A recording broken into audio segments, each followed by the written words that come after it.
Hello दोस्तों, welcome back to my channel. अगर आपने अभी तक मेरे चैनल को सब्सक्राइब नहीं किया है तो जल्दी से मेरे चैनल को सब्सक्राइब कर दें। एपिसोड 4 की शुरुआत में दिखाया जाता है कि जीजी और युनशिया की शादी हो रही है, लेकिन उसके साथ ही दिखाया जाता है कि युनशिया की डेथ हो गई है। जीजी इन सब बातों को याद करके बहुत दुखी दिखाई दे रहा होता है। ये अपने आप से कहता है कि मुझे उसको इस बात का यकीन दिलाना होगा कि ड्यूल स्पेस टाइम भी एग्जिस्ट करता है। अब प्रेजेंट का सीन दिखाया जाता है। युनशिया और जीजी बहुत अच्छे से तैयार हो जाते हैं। जीजी युनशिया से कहता है कि क्या तुम तैयार हो? युनशिया कहती है कि हाँ। दूसरी तरफ बोर्ड मीटिंग में ज़ावे सबसे कह रहा होता है कि आप सब लोग तो जीजी के बिहेवियर से वाकिफ ही हैं। शायद वो सारी रात पार्टी करता रहा होगा, इसीलिए वो वक्त पर यहाँ नहीं आ सका। जीजी और युनशिया जब कंपनी पहुँचते हैं तो सामने नीनैंग भी आ जाती है। ज़ावे सभी शेयर होल्डर्स को दिखा रहा होता है कि आज सुबह ही जीजी ने अपने सारे शेयर्स मुझे ट्रांसफर कर दिए हैं। अब जीजी, नीनैंग और युनशिया बोर्ड मीटिंग के लिए ही आ रहे होते हैं। ज़ावे सबको कहता है कि आप सब लोगों को यकीन दिलाने के लिए मेरे पास इसका वीडियो प्रूफ भी है। अब जिनको यहाँ पर जो वीडियो प्ले करता है वो असल में ज़ावे की वीडियो होती है, जिसमें ये उन पैसों के बारे में बात कर रहा होता है जो इसने कंपनी से चुराए होते हैं। ये वीडियो देखकर ज़ावे परेशान हो जाता है। ये जल्दी से स्क्रीन ऑफ कर देता है। ज़ावे गुस्से में चेनवू से कह रहा होता है कि आखिर तुम्हें ये वीडियो किसने दी है? तो जीजी मीटिंग रूम में आते हुए कहता है कि ये वीडियो मैंने दी है। जीजी ज़ावे से कहता है कि आपके चेहरे के एक्सप्रेशंस को देखकर तो लग रहा है जैसे आपने कोई भूत देख लिया है। कल तक तो आप शेयर ट्रांसफर एग्रीमेंट साइन करवाने के लिए मेरी उंगलियां तक काटने के लिए तैयार थे। ज़ावे इन सब की तरफ इशारा करते हुए कहता है कि तुम सब लोग जीजी की साइड पर हो और तुम सब लोगों ने मिलकर मुझे फंसाया है। जीजी कहता है कि कंपनी के सीनियर्स ने ये सब कुछ कंपनी के फायदे के लिए किया है और इन्होंने मेरे डैड की विल के मुताबिक कंपनी को टेक ओवर करने के लिए मुझे सपोर्ट किया है। जीजी सभी शेयर होल्डर्स को कहता है कि ज़ावे ने किस तरह से कंपनी के फंड चुराए, इस सब के एविडेंस मैंने आप सब लोगों को ईमेल कर दिए हैं, आप सब लोग चेक कर सकते हैं। जीजी कहते हैं कि मैं कंपनी में कुछ चेंजेस के बारे में अनाउंस करना चाहता हूँ। नीनैंग अब से R&D डिपार्टमेंट की हेड होगी। जीजी कहता है कि युनशिया अब से कंपनी के पब्लिक रिलेशंस की डायरेक्टर है। जीजी अब नीनैंग से कहता है कि एविडेंस चेक करने के लिए तुम बाकी शेयर होल्डर्स को अपने साथ ले जाओ। नीनैंग जब इनको लेकर चली जाती है तो ज़ावे गुस्से में कहता है कि मुझे तुम्हें पहले ही मार देना चाहिए था। जीजी कहते हैं कि जब से मेरे डैड की डेथ हुई मैं तब से ही तुम्हें बर्दाश्त कर रहा हूँ। मेरे डैड की डेथ से पहले आखिरी कॉल तुम्हारी ही थी। तुमने आखिर फोन पर मेरे डैड से क्या बात की थी? ज़ावे कहता है कि सिर्फ एक फोन कॉल थी, तुम इससे कुछ भी साबित नहीं कर सकते। जीजी कहता है कि तुम्हारा क्या मतलब है? ज़ावे कहता है कि तुम्हें क्या लगता है कि मुझे इस पोजीशन से हटाने के बाद तुम आराम से अपनी लाइफ गुजार सकोगे? एक दिन ऐसा जरूर आएगा जब मैं तुमसे वो सब कुछ छीन लूंगा जो तुम्हारे पास अब है। जीजी इसकी बात पर हंसने लगता है। सिक्योरिटी ज़ावे को यहाँ से लेकर चली जाती है। अब जीजी जैसे अपने ऑफिस में आता है तो शिंगनैन उसको हक करते हुए कहता है कि अब फाइनली हम लोग आराम से रह सकते हैं। जीजी से पूछता है कि तुम यहाँ पर क्या कर रहे हो? तो शिंगनैन कहते हैं कि मुझे तुम्हारी फिक्र हो रही थी, इसीलिए मैं अपनी शिफ्ट एक्सचेंज करके तुमसे मिलने के लिए आया हूँ। नीनैंग कहती है कि तुम वाकई में इसके बहुत अच्छे दोस्त हो। शिंगनैन कहता है कि हाँ। ये जीजी से कहता है कि अब तो ज़ावे पकड़ा गया तो हमें सेलिब्रेट करना चाहिए। ये बात सुनकर जीजी अपसेट दिखाई दे रहा होता है तो शिंगनैन कहता है कि तुम अब अपसेट क्यों हो? जीजी कहता है कि ज़ावे पकड़ा तो गया लेकिन मुझे यकीन है कि वो कुछ ना कुछ जरूर छुपा रहा है। शिंगनैन कहता है कि तुम्हें सबसे पहले युनशिया के बारे में सोचना चाहिए क्योंकि अब तुम मुझसे मजीद झूठ नहीं बोल सकते। जीजी कहता है कि तुम ठीक कह रहे हो। मुझे ये डर था कि अगर युनशिया को सारी सच्चाई मालूम हो जाएगी तो उसकी वजह से युनशिया अफेक्ट होगी, इसीलिए मैंने युनशिया से सब कुछ छुपाने की कोशिश की है, यहाँ तक कि हमारा पास्ट भी। लेकिन बाद मुझे रियलाइज हुआ कि मेरी इस सोच की वजह से मैंने युनशिया की विशेष को कभी भी कंसीडर नहीं किया। मेरी खुदगर्जी की वजह से उसका सपना भी टूट गया। मुझे आज भी याद है कि युनशिया ने अपने इंटरव्यू में कहा था कि क्राइसिस खत्म होने के बाद जो सेटिस्फेक्शन की उसको फीलिंग मिलती है उससे वो बहुत अच्छी लगती है। अब चूंकि सब कुछ ठीक हो गया है तो मैं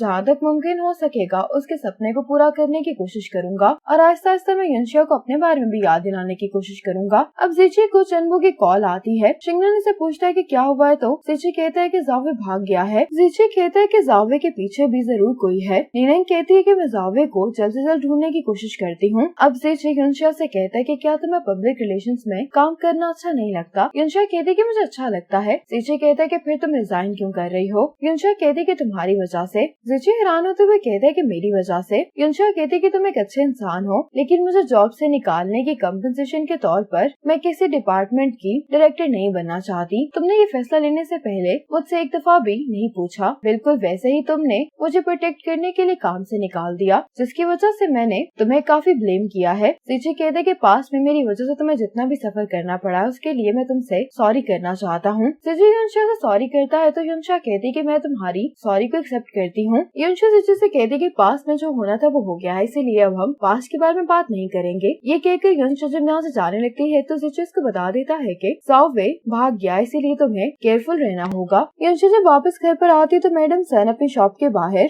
डेकोरेशंस लगा रही होती है, तो युनशा कहती है कि ये किस खुशी में। मैडम सन कहती है कि तुम्हारी सिस्टर इन लॉ के घर में बहुत जल्द बेबी आने वाला है। मैडम सन कहती है कि मुझे अभी हॉस्पिटल जाना है। ये कहकर यहाँ से चली जाती हैं। साथ ही युनशा को जिची की कॉल आ जाती है। युनशा से पूछती कि तुम आखिर हो कौन। जिची से कहता है कि मैडम सन तुमसे बात करना चाहती हैं। मैडम सन युनशा से कह रही होती है कि तुम्हारा नीस आज 1 साल का होने वाला है, लेकिन तुम उससे मिलने के लिए अभी तक नहीं आई। युनशा अपनी आंखों के सामने मैडम सन को यहाँ से जाते हुए देख रही होती है। फोन पर ये मैडम सन से ही बात कर रही होती है। जिची कहते हैं कि तुम अब समझ गई होगी कि मुझे लॉटरी का नंबर कैसे मालूम था। युनशा कहती है कि तुम्हें ये सब कुछ इसलिए मालूम है क्योंकि हम दोनों सेम टाइमलाइन में नहीं हैं। जिची कहता है कि हाँ तुम सही कह रही हो। एक्चुअल में युनशा 2024 में है जबकि जिची 25 में है। जिची कहते हैं कि तुम्हारे हाथ में जो फोन है ये 2 स्पेस टाइम्स को कनेक्ट करता है और एक दिन में सिर्फ इस फोन से आप एक ही दफा कांटेक्ट कर सकते हैं। युनशा से पूछती है कि आखिर तुम हो कौन। जिची कहता है कि मैंने तुमसे कहा है कि मैं तुम्हें नुकसान नहीं पहुंचाऊंगा। अगर तुम्हें मेरी बात पर यकीन है तो तुम एमयू कंपनी को नहीं छोड़ो, चाहे कुछ भी हो जाए तुम जिची के साथ रहना। युनशा कहती है लेकिन क्यों, मैंने अभी रिजाइन किया है। साथ ही ये कॉल बंद हो जाती है। अगली सुबह युनशा जिची के पास वापस आ जाती है। जिची युनशा से कहता है कि मुझे बहुत खुशी है कि तुम वापस आ गई हो। युनशा कहती है कि मैं पीआर डायरेक्टर की जॉब को एक्सेप्ट करती हूँ। युनशा जिची से कहती है कि पब्लिक का तुम्हारे बारे में जो ओपिनियन है उसको बदलने के लिए तुम्हें सबसे पहले अपना ड्रेसिंग स्टाइल चेंज करना होगा। अब अपनी कंपनी का सीईओ बनने के बाद जिची इंटरव्यू देता है। अब हर जगह यही न्यूज चल रही होती है कि जिची ने ऑफिशियली आज अपनी कंपनी को टेक ओवर कर लिया है। अब जिची युनशा को अपने साथ पेट खरीदने के लिए लेकर आता है। जिची तो डिसाइड ही नहीं कर पा रहा होता कि ये क्या लेना चाहता है। युनशा को कहीं पर जाना होता है, इसलिए ये जिची को डिफरेंट ऑप्शन दे रही होती है कि तुम्हें ये बाय कर लेना चाहिए। जिची युनशा से कहता है कि मैं ये बर्ड ले रहा हूँ। युनशा जिची की पिक्चर खींचती है और कहती है कि अब मेरा काम खत्म हो गया है तो मैं घर वापस जा सकती हूँ। ये कहकर युनशा चली जाती है। अब युनशा कैफे आ जाती है। जिची भी ऊपर बैठा इसको देख रहा होता है। जिची कहता है कि ये पैरेट बिल्कुल वैसा ही दिखाई देता है जैसा हमारे पास बचपन में था। फिर आखिर युनशा ने इस पैरेट को पहचाना क्यों नहीं। शायद युनशा को पास्ट के बारे में सब कुछ भूल गया है। ये शिंगनन से कॉल पर बात कर रहा होता है। शिंगनन कहता है कि 10 साल बीत गए हैं इस बात को और वैसे भी सभी बर्ड्स एक जैसे दिखाई देते हैं। जिची कहता है कि युनशा अभी अपनी ब्लाइंड डेट से मिलने के लिए आई हुई है। अब जिची देखता है कि वो लड़का युनशा से मिलने के लिए आ गया है। युनशा पेशेंट से कहती है कि मैं तुम्हें ये बताने के लिए आज यहाँ पर आई हूँ कि मेरा अभी शादी का कोई भी प्लान नहीं है। पेशेंट युनशा को बताता है कि मैं भी एमयू के लिए ही काम करता हूँ। मैं तुमसे यहाँ पर इसलिए मिलने के लिए आया हूँ क्योंकि मुझे तुमसे एक फेवर चाहिए। युनशा कहती है कि तुम्हें मुझसे क्या फेवर चाहिए। पेशेंट कहते हैं कि तुम्हें मेरे साथ एक्टिंग करनी होगी। एक लड़की है जिसको मैं बहुत सालों से पसंद करता हूँ, लेकिन मेरे पेरेंट्स ने हमारे रिलेशनशिप को प्रूव नहीं किया और मुझे जबरदस्ती यहाँ पे भेज दिया है। जिची पेशेंट को देखकर बहुत जेलस हो रहा होता है। शिंगनन इसकी बातों सुन के कहने लगता है कि तुमसे बर्दाश्त नहीं हो रहा है तो तुम ये पैरेट लेकर युनशा के पास चले जाओ और उसको बता दो कि तुम आखिर में हो कौन। इतने ही कैफे का स्टाफ आकर जिची से कहता है कि कैफे में पेट्स लाना अलाउ नहीं है, इसलिए जिची अब अपने पेट को लेकर नीचे आ जाता है। जिची को यहाँ से गुजरता हुआ देखकर युनशा भी हैरान हो रही होती है। जिची शिंगनन से कहता है कि युनशा ने मुझे मैसेज किया है। शिंगनन कहता है कि उसने तुम्हें क्या मैसेज किया। जिची कहता है कि उसने मुझसे कहा है कि मैं सनग्लासेस पहन लूं क्योंकि वो नहीं चाहती कि मेरी वजह से पीआर डिपार्टमेंट को ओवरटाइम काम करना पड़े। शिंगनन कहता है कि इसका मतलब है कि वो तुम्हारी वजह से शर्मिंदा हो रही है। जिची कहते हैं कि नहीं, मैंने आज ही दोपहर को एक इंटरव्यू दिया है। उसे बस ये फिक्र है कि अगर मेरी इमेज खराब हो गई तो कंपनी को नुकसान होगा। जिची शिंगनन से कहता है कि जब सही वक्त आ जाएगा तो मैं अपनी असल आइडेंटिटी के बारे में युनशा को बता दूंगा। वापस घर आने के बाद जिची युनशा के हाई स्कूल के ही नेम प्लेट को देख रहा होता है। इसको याद आने लगता है कि जूनियर हाई स्कूल के टाइम पर कुछ लोग युनशा को तंग कर रहे थे और युनशा इनसे बचने के लिए जिची के घर पर आ जाती है। युनशा जिची को बताती है कि मैं नीचे ही रहती हूँ, मुझे इस मुश्किल से बचाने के लिए तुम्हारा शुक्रिया। युनशा जिची को अपना नाम बताती है तो यहाँ पर एक पैरेट होता है जो कि युनशा का नाम बार बार लेने लगता है। युनशा कहती है कि मैं जानती हूँ कि तुम मिस्टर हेंग के बेटे हो, उन्होंने तुम्हारे बारे में कई बार बात की है, तुम्हारा नाम क्या है। जिची इसकी किसी भी बात का जवाब नहीं देता। युनशा कहती है कि फिर मैं तुम्हें ब्रदर ही कह लेती हूँ। जिची अपने आप से कहता है कि युनशा क्या तुम वाकई में मुझे भूल गई हो। इसी मोमेंट पर एपिसोड 4 खत्म हो जाती है।